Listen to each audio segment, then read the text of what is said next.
بسم الله الرحمن الرحيم. قال ألم أقل لك إنك لن تستطيع معي صبرا. قال إن سألتك عن شيء بعدها فلا تصاحبني قد بلغت من لدني عذرا. فانطلقا حتى إذا أتيا أهل قرية استطعما أهلها فأبوا أن يضيفوهما فوجدا فيها جدارا يريد أن ينقض فأقامه. قال لو شئت لاتخذت عليه أجرا. قال هذا فراق بيني وبينك سأنبئك بتأويل ما لم تستطع عليه صبرا. أما السفينة فكانت لمساكين يعملون في البحر فأردت أن أعيبها وكان وراءهم ملك يأخذ كل سفينة غصبا. وأما الغلام فكان أبواه مؤمنين فخشينا أن يرهقهما طغيانا وكفرا فأردنا أن يبدلهما ربهما خيرا منه زكاة وأقرب رحما. وأما الجدار فكان لغلامين يتيمين في المدينة وكان تحته كنز لهما وكان أبوهما صالحا فأراد ربك أن يبلغا أشدهما ويستخرجا كنزهما رحمة من ربك وما فعلته عن أمري ذلك تأويل ما لم تسطع عليه صبرا. ويسألونك عن ذي القرنين قل سأتلو عليكم منه ذكرا. إنا مكنا له في الأرض وآتيناه من كل شيء سببا فأتبع سببا حتى إذا بلغ مغرب الشمس وجدها تغرب في عين حمئة ووجد عندها قوما. قلنا يا ذا القرنين إما أن تعذب وإما أن تتخذ فيهم حسنا. قال أما من ظلم فسوف نعذبه ثم يرد إلى ربه فيعذبه عذابا نكرا. وأما من آمن وعمل صالحا فله جزاء الحسنى وسنقول له من أمرنا يسرا. ثم أتبع سببا حتى إذا بلغ مطلع الشمس وجدها تطلع على قوم لم نجعل لهم من دونها سترا. كذلك وقد أحطنا بما لديه خبرا. ثم أتبع سببا حتى إذا بلغ بين السدين وجد من دونهما قوما لا يكادون يفقهون قولا. قالوا يا ذا القرنين إن يأجوج ومأجوج مفسدون في الأرض فهل نجعل لك خرجا على أن تجعل بيننا وبينهم سدا قال ما مكني فيه ربي خير فأعينوني بقوة أجعل بينكم وبينهم ردما آتوني زبر الحديد حتى إذا ساوى بين الصدفين قال انفخوا حتى إذا جعله نارا قال آتوني أفرغ عليه قطرا فما استطاعوا أن يظهروه وما استطاعوا له نقبا قال هذا رحمة من ربي فإذا جاء وعد ربي جعله دكاء وكان وعد ربي حقا وتركنا بعضهم يومئذ يموج في بعض ونفخ في الصور فجمعناهم جمعا وعرضنا جهنم يومئذ للكافرين عرضا الذين كانت أعينهم في غطاء عن ذكري وكانوا لا يستطيعون سمعا أفحسب الذين كفروا أن يتخذوا عبادي من دوني أولياء إنا أعتدنا جهنم للكافرين نزلا قل هل ننبئكم بالأخسرين أعمالا الذين ضل سعيهم في الحياة الدنيا وهم يحسبون أنهم يحسنون صنعا أولئك الذين كفروا بآيات ربهم ولقائه فحبطت أعمالهم فلا نقيم لهم يوم القيامة وزنا ذلك جزاؤهم جهنم بما كفروا واتخذوا آياتي ورسلي هزوا إن الذين آمنوا وعملوا الصالحات كانت لهم جنات الفردوس نزلا خالدين فيها لا يبغون عنها حولا قل لو كان البحر مدادا لكلمات ربي لنفد البحر قبل أن تنفد كلمات ربي ولو جئنا بمثله مددا قل إنما أنا بشر مثلكم يوحى إلي أنما إلهكم إله واحد فمن كان يرجو لقاء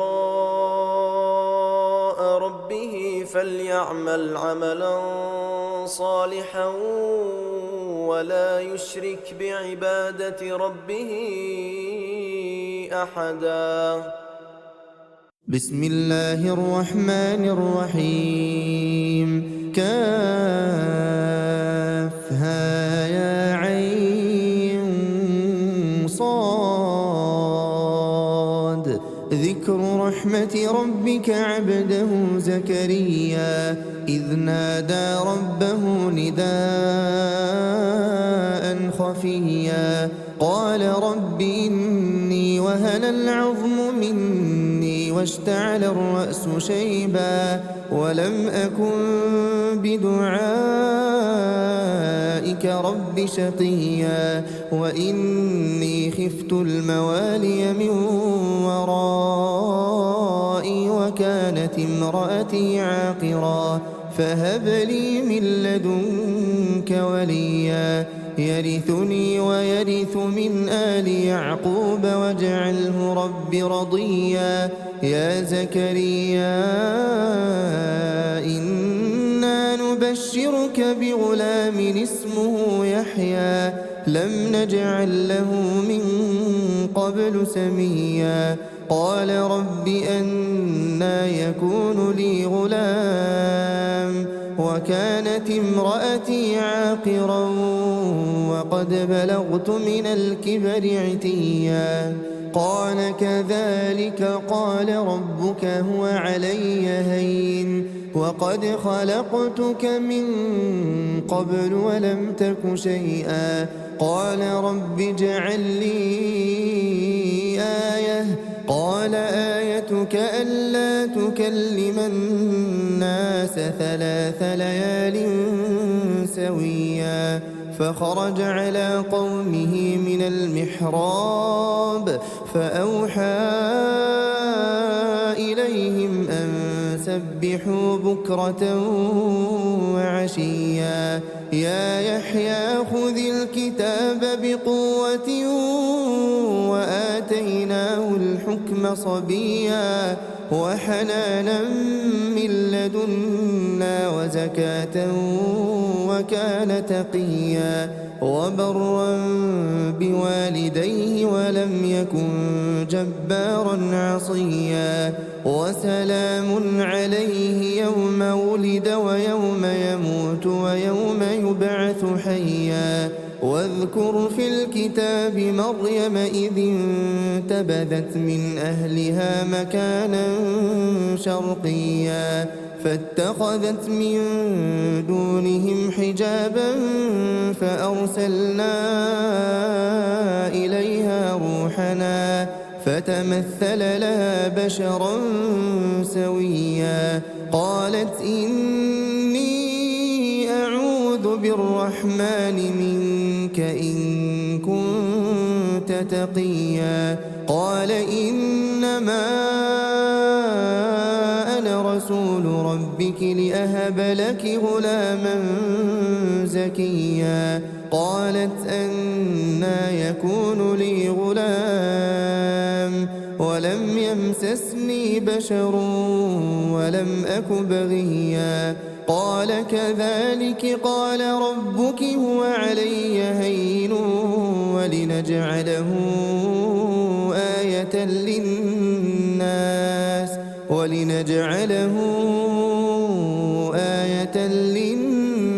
ورحمة منا وكان أمرا مقضيا فحملته فانتبذت به مكانا قصيا فأجاءها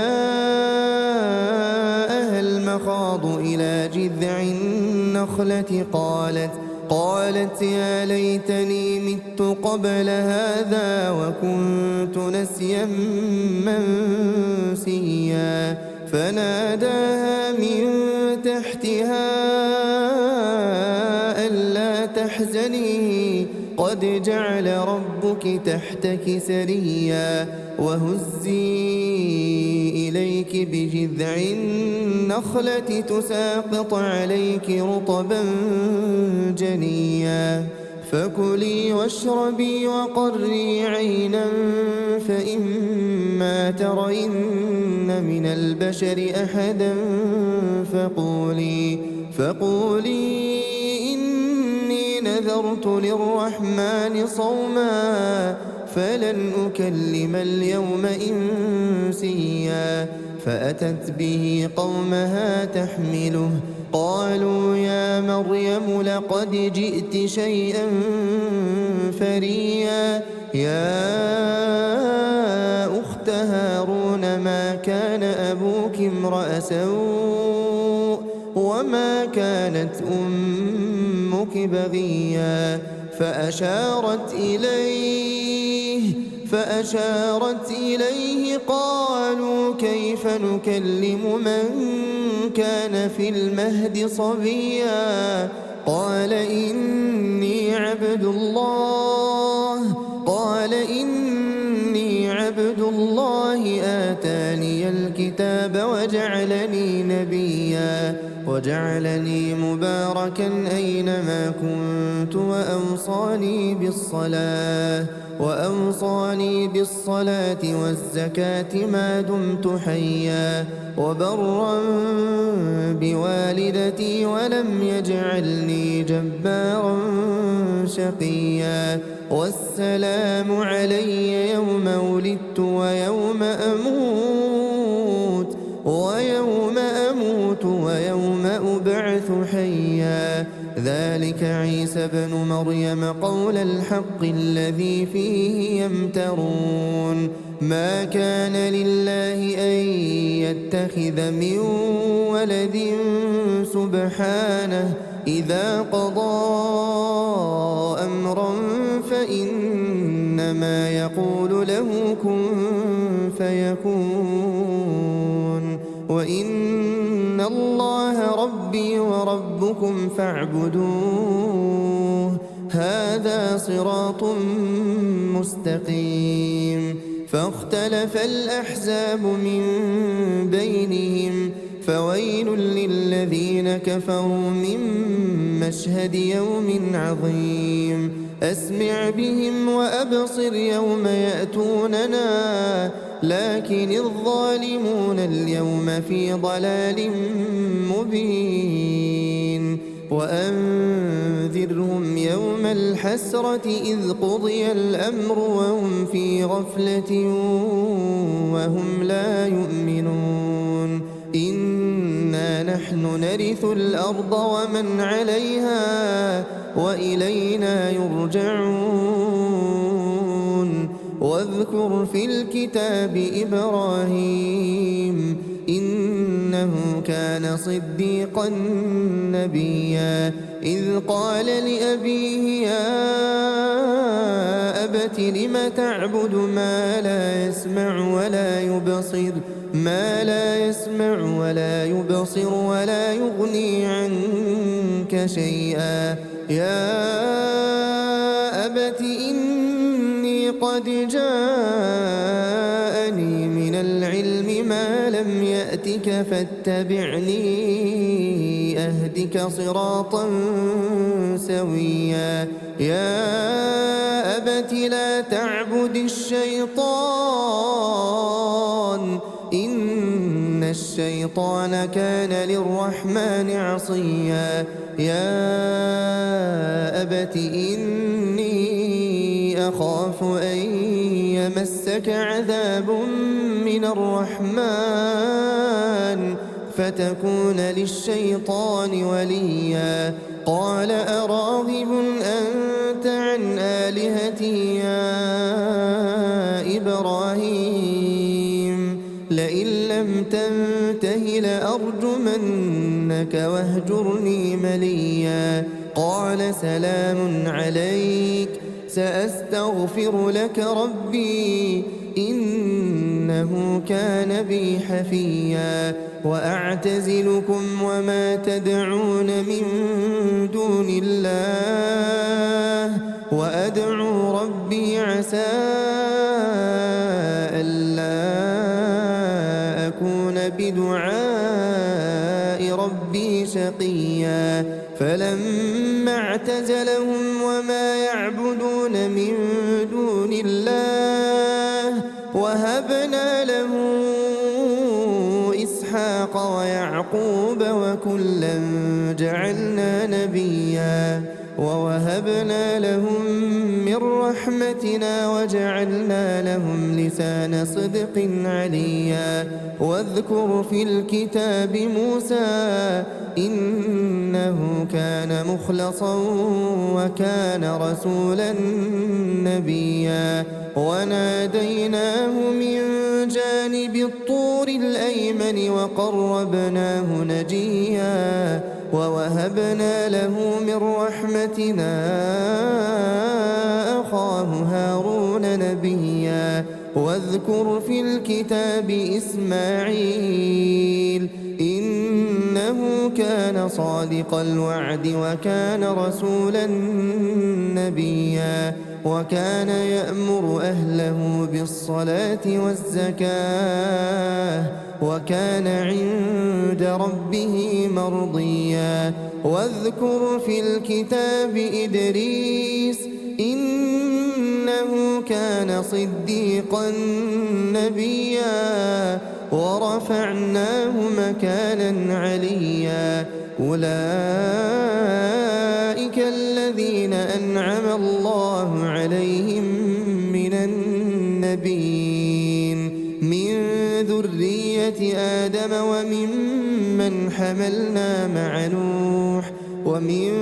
ذرية إبراهيم وإسرائيل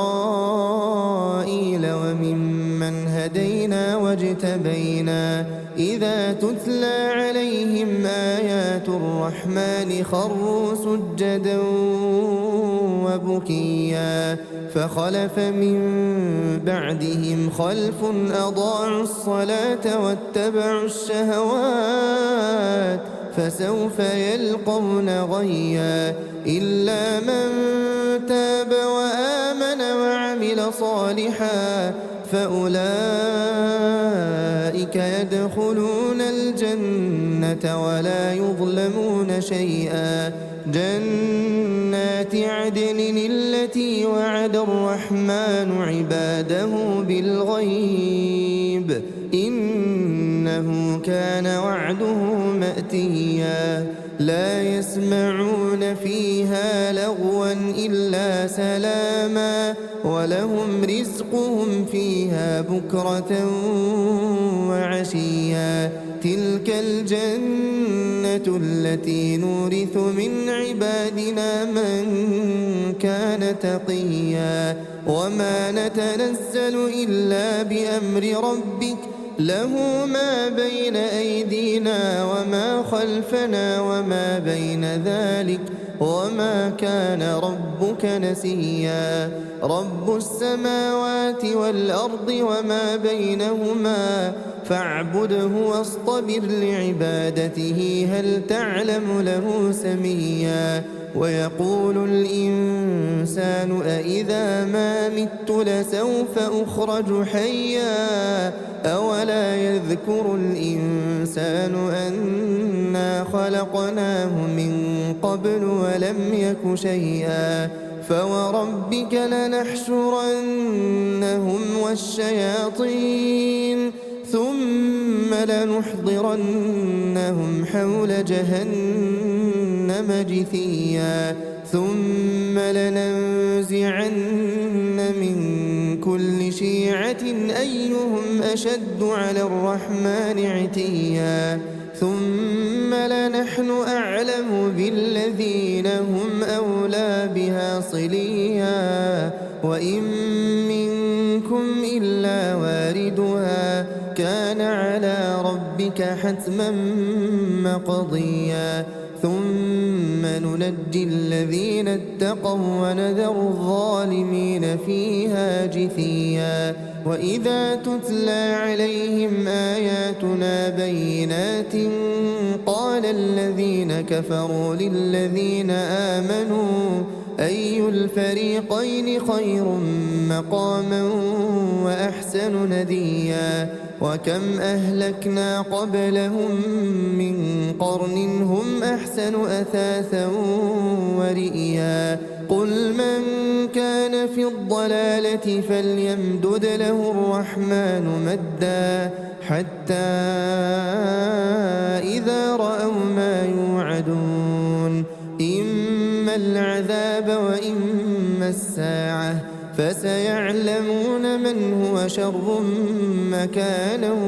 وأضعف جندا ويزيد الله الذين اهتدوا هدى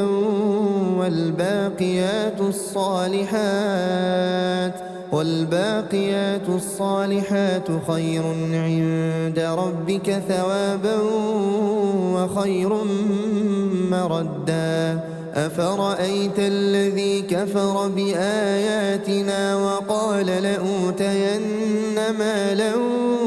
وولدا أطلع الغيب أم اتخذ عند الرحمن عهدا كلا سنكتب ما يقول ونمد له من العذاب مدا ونرثه ما يقول ويأتينا فردا واتخذوا من دون الله آلهة ليكونوا لهم عزا كلا سيكفرون بعبادتهم ويكونون عليهم ضدا ألم تر أنا أرسلنا الشياطين على الكافرين تؤزهم أزا فلا تعجل عليهم إنما نعد لهم عدا يوم نحشر المتقين إلى الرحمن وفدا ونسوق المجرمين إلى جهنم وردا لا يملكون الشفاعة إلا من اتخذ عند الرحمن عهدا وقالوا اتخذ الرحمن ولدا لقد جئتم شيئا إدا تكاد السماوات يتفطرن منه وتنشق الأرض وتخر الجبال هدا أن دعوا للرحمن ولدا وما ينبغي للرحمن أن يتخذ ولدا إن كل من في السماوات والأرض إلا آتي الرحمن عبدا لقد أحصاهم وعدهم عدا وكلهم آتيه يوم القيامة فردا إن الذين آمنوا وعملوا الصالحات سيجعل لهم الرحمن ودا فإنما يسرناه بلسانك لتبشر به المتقين وتنذر به قوما لدا وكم أهلكنا قبلهم من قرن هل تحس منهم من أحد أو تسمع لهم ركزا بسم الله الرحمن الرحيم طه ما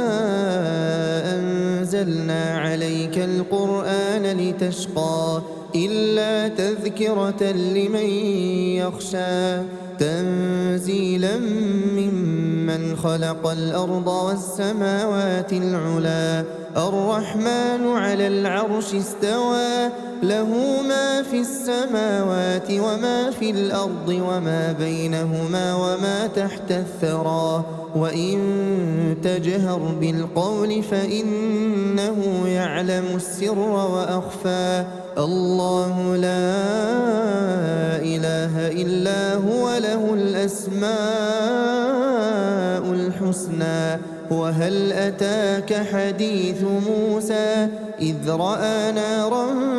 فقال لأهلهم كثوا إني آنست نارا لعلي آتيكم منها بقبس أو أجد على النار هدى فلما أتاها نودي يا موسى إني أنا ربك فاخلع نعليك إنك بالوادي المقدس طوى وأنا اخترتك فاستمع لما يوحى إنني أنا الله لا إله إلا أنا فاعبدني وأقم الصلاة لذكري إن الساعة آتية أكاد أخفيها لتجزى كل نفس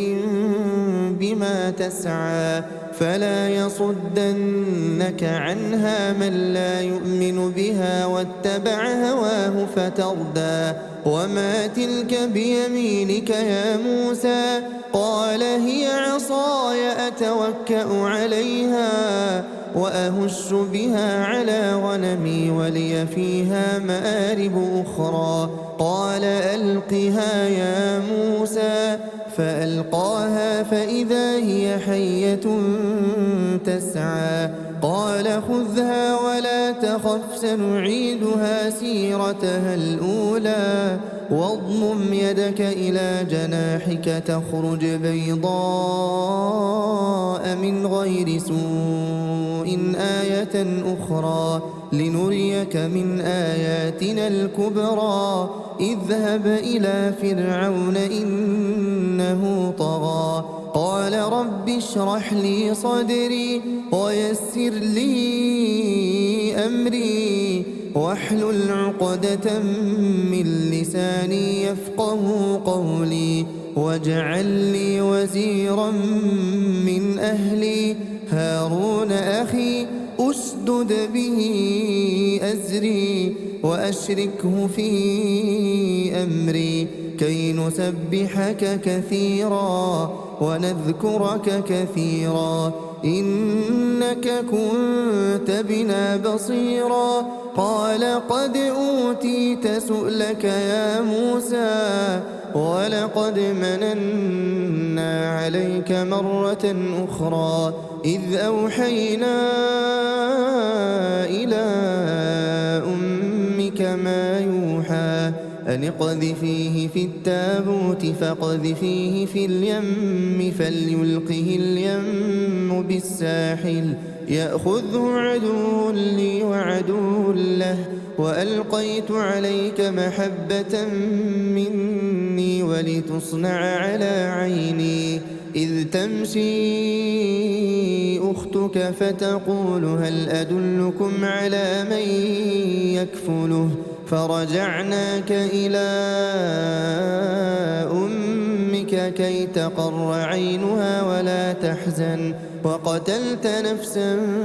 فنجيناك من الغم وفتناك فتونا فلبثت سنين في أهل مدين ثم جئت على قدري يا موسى واصطنعتك لنفسي اذهب أنت وأخوك بآياتي ولا تنيا في ذكري اذهبا إلى فرعون إنه طغى فقولا له قولا لينا لعله يتذكر أو يخشى قالا ربنا إننا نخاف أن يفرط علينا أو أن يطغى قال لا تخافا إنني معكما أسمع وأرى فأتياه فقولا إنا رسولا ربك فأرسل معنا بني إسرائيل ولا تعذبهم قد جئناك بآية من ربك والسلام على من اتبع الهدى إنا قد أوحي إلينا أن العذاب على من كذب وتولى قال فمن ربكما يا موسى قال ربنا الذي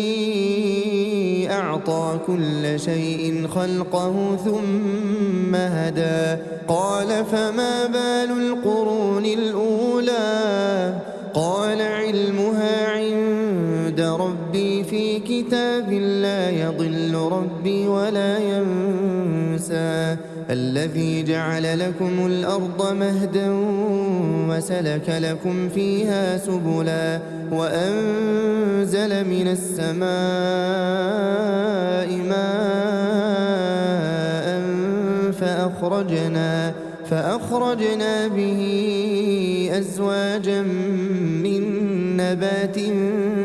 شتى كلوا وارعوا أنعامكم إن في ذلك لآيات لأولي النهى منها خلقناكم وفيها نعيدكم ومنها نخرجكم تارة أخرى ولقد أريناه آياتنا كلها فكذب وأبى قال أجئتنا لتخرجنا من أرضنا بسحرك يا موسى فلنأتينك بسحر مثله فاجعل بيننا وبينك موعدا لا نخلفه نحن ولا أنت مكانا سوى قال موعدكم يوم الزينة وأن يحشر الناس ضحى فتولى فرعون فجمع كيده ثم أتى قال لهم موسى ويلكم لا تفتروا على الله كذبا فيسحتكم بعذاب وقد خاب من افترى فتنازعوا أمرهم بينهم وأسروا النجوى قالوا إن هذان لساحران يريدان أن يخرجاكم من أرضكم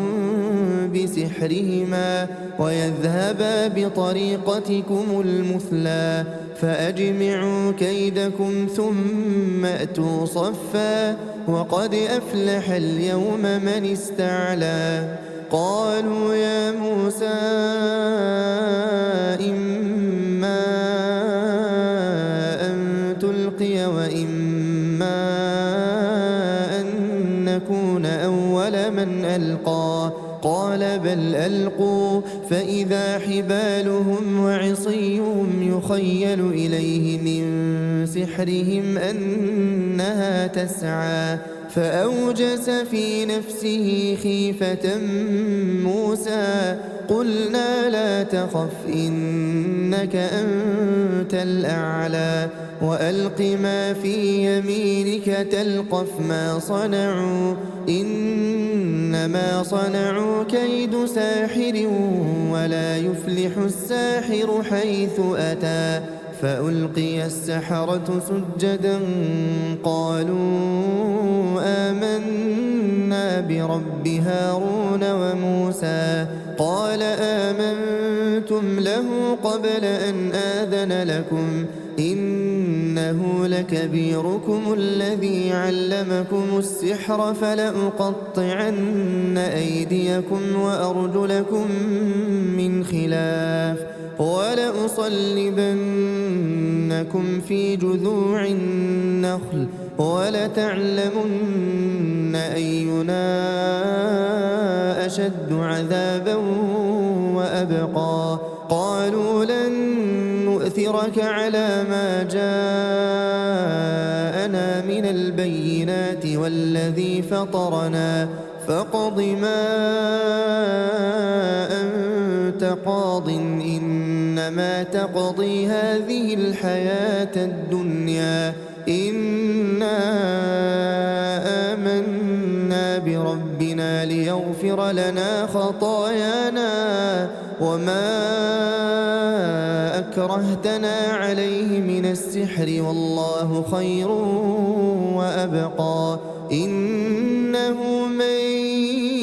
يأت ربه مجرما فإن له جهنم لا يموت فيها ولا يحيا ومن يأته مؤمنا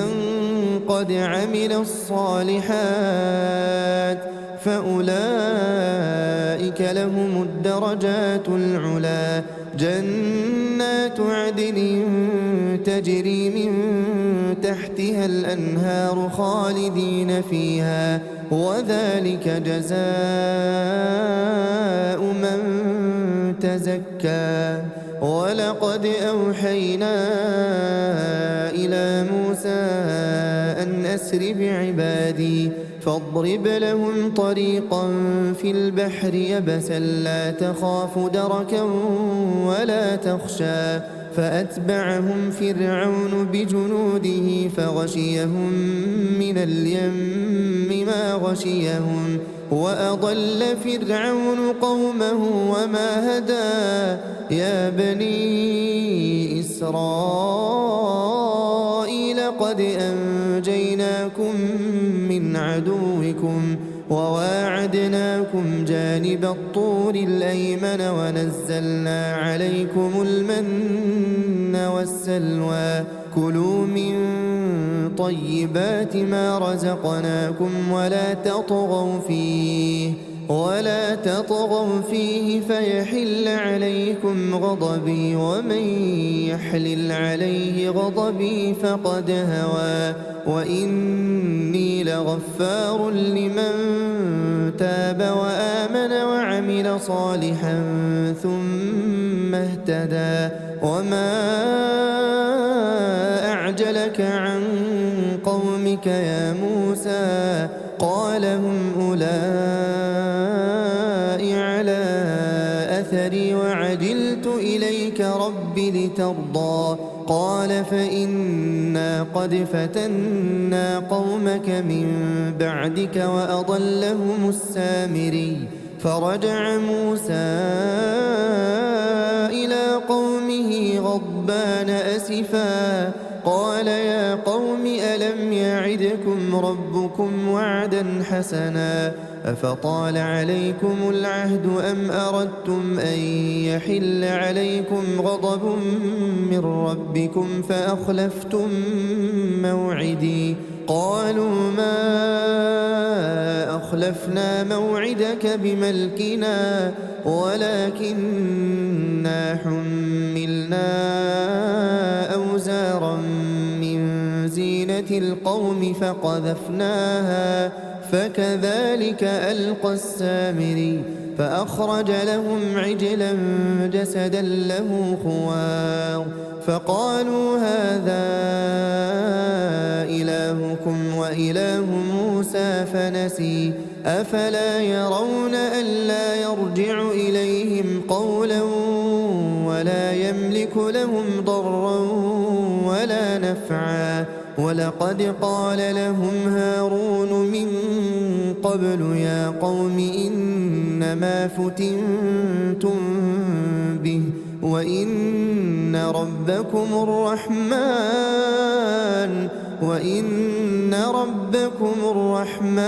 فاتبعوني وأطيعوا أمري قالوا لن نبرح عليه عاكفين حتى يرجع إلينا موسى قال يا هارون ما منعك إذ رأيتهم ضلوا ألا تتبعني أفعصيت أمري قال يا ابن أم لا تأخذ بلحيتي ولا برأسي إني خشيت أن تقول فرقت بين بني إسرائيل ولم ترقب قولي قال فما خطبك يا سامري قال بصرت بما لم يبصروا به فقبضت قبضة من أثر الرسول فنبذتها وكذلك سولت لي نفسي قال فاذهب فإن لك في الحياة أن تقول لا مساس وإن لك موعدا لن تخلفه وانظر إلى إلهك الذي ظلت عليه عاكفا لنحرقنه ثم لننسفنه في اليم نسفا إنما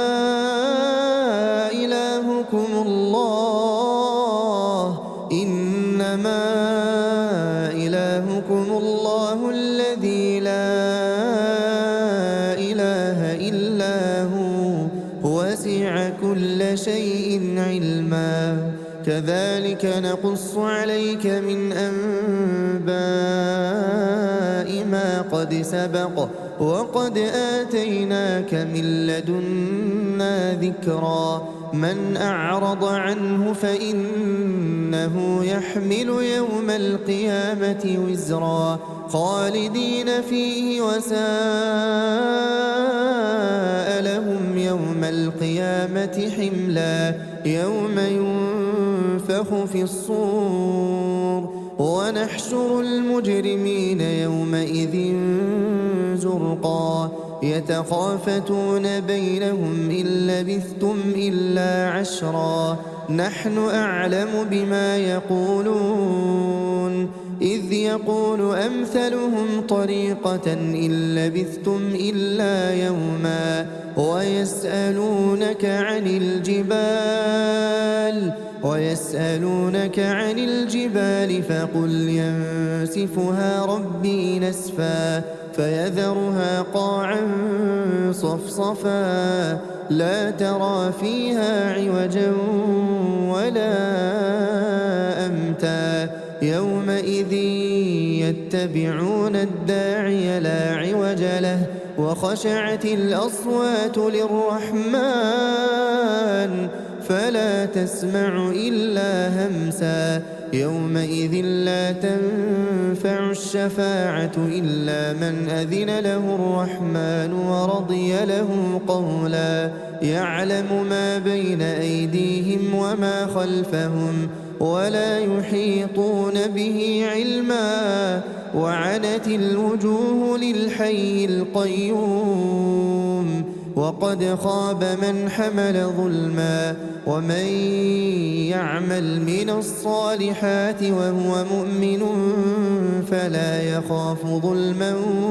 ولا هضما وكذلك أنزلناه قرآنا عربيا وصرفنا فيه من الوعيد لعلهم يتقون أو يحدث لهم ذكرا فتعالى الله الملك الحق ولا تعجل بالقرآن من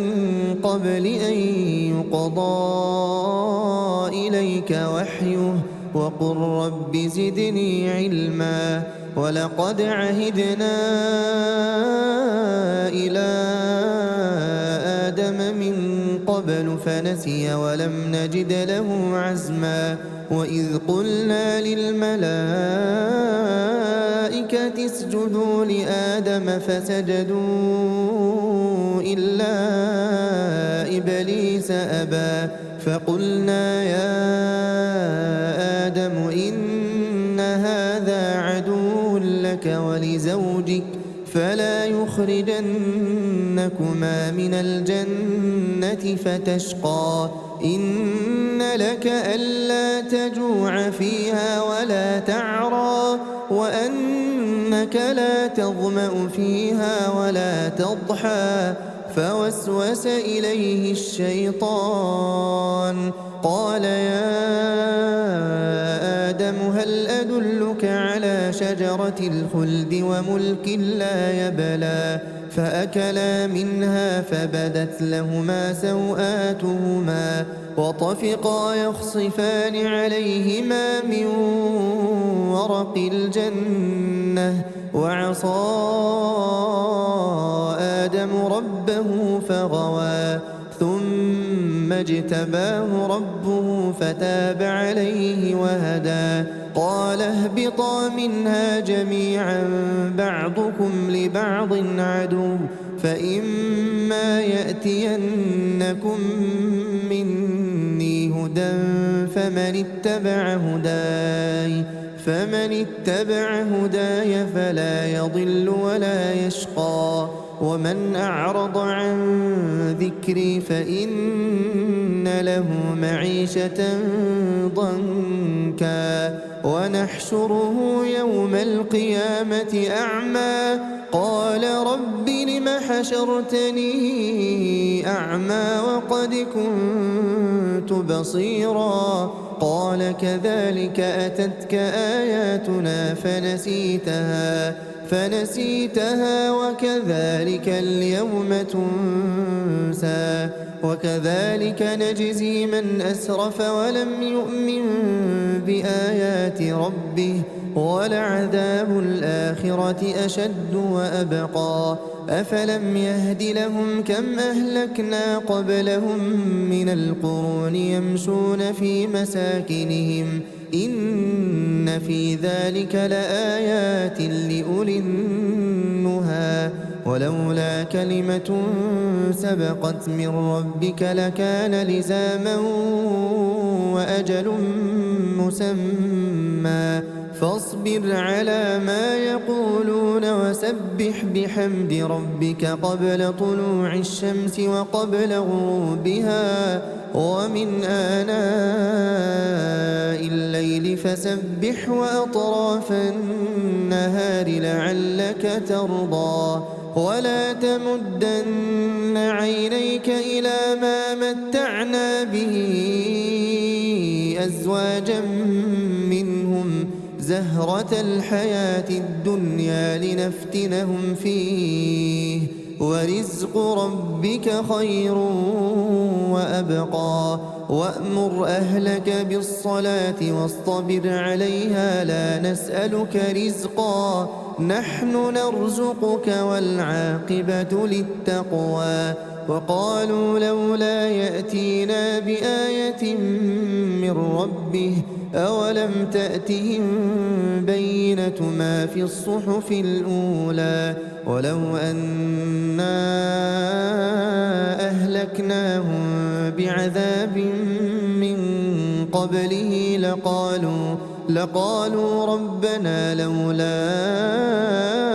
أرسلت إلينا رسولا فنتبع آياتك من قبل أن نذل ونخزى قل كل متربص فتربصوا فستعلمون من أصحاب الصراط السوي ومن اهتدى.